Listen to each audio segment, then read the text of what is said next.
Non seulement c'est une maison édifiée, mais aussi c'est une maison sanctifiée. La sanctification, mes frères et sœurs, c'est le fait pour le chrétien de résister au péché. Et c'est le fait de progresser aussi dans une vie sainte, dans une vie juste. Et vous ne pouvez pas mener une vie de sanctification par vos propres efforts, par vos propres forces.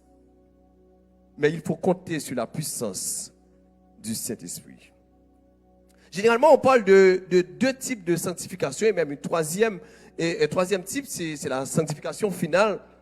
Mais la première catégorie, c'est la sanctification positionnelle là, pour un chrétien. La sanctification positionnelle est accomplie une fois qu'on accepte Christ. C'est notre salut, notre statut devant Dieu. On est saint parce que en Jésus-Christ, ce qui arrive, Dieu nous déclare saint parce que quand Dieu nous regarde en Jésus-Christ, il ne nous regarde pas directement, il nous regarde à travers Jésus. Et quand c'est à travers Jésus, donc il dit que vous êtes des saints. Non pas à cause de nos œuvres, non pas à cause de nos comportements, mais c'est parce que lui, il a déclaré à travers Jésus-Christ. Paul dit dans 1 Corinthiens 1er verset 2, à ceux qui ont été sanctifiés en Jésus-Christ, appelés à être saints. Vous êtes appelés saints, mais c'est en Jésus-Christ, pas en vous-même, pas en ce que vous faites, pas en votre vie. Mais à travers Jésus-Christ. Et dans Hébreux 10 verset 10, l'auteur nous dit, nous avons été sanctifiés par l'offrande du corps de Jésus-Christ, une fois pour toutes. Parce que Christ s'est offert en sacrifice pour nous sanctifier. Et dans 1 Corinthiens 6, 11, Paul parle de la sanctification au passé. C'est quelque chose qui a été fait.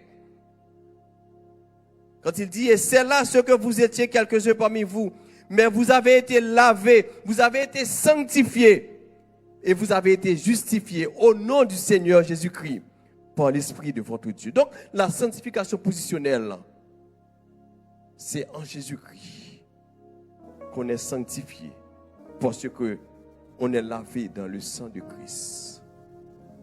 On est plus blanc que la neige. Mais il y a la sanctification progressive, c'est tout le processus. C'est un processus continu. C'est quelqu'un qui prend conscience de sa nature de péché.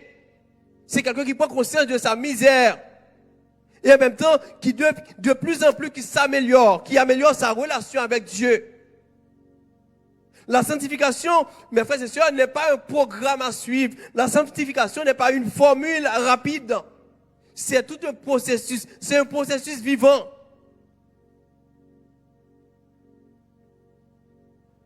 La sanctification progressive est centrée sur le cœur.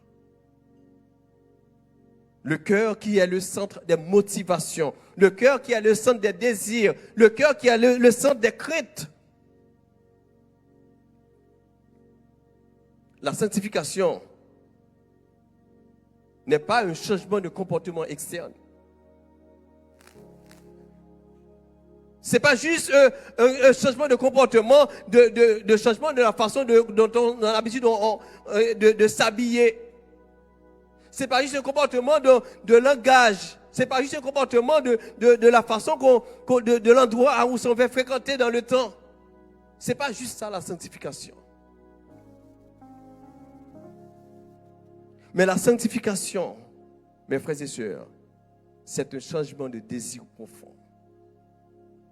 C'est ça qui rend dans là qui pourra permettre qu'on produise dans l'extérieur ou gagne d'autres comportements, d'autres attitudes. Parce que si c'est l'externe qui donne de l'intérieur, donc ça ne va pas rester. Mais quand ça vient du cœur, ça vient du dedans.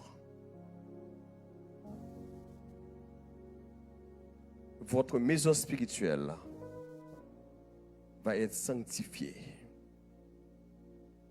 Sanctifiée parce qu'il y a l'Esprit de Dieu qui habite en vous. Il y a des choses qui ne sont pas faux, pas ta faire. Il y a des comptes qui ne pas qu'à aller. Il y a des compromis ou tu n'es qu'à entrer là-dedans. La raison qu'il ne faut pas entrer parce que vous avez en vous le Saint-Esprit. C'est ça qu'un don là dit que il y a des choses qu'on pas qu'à faire. Il y a des comportements pas qu'à afficher parce qu'on a un don qui est plus fort.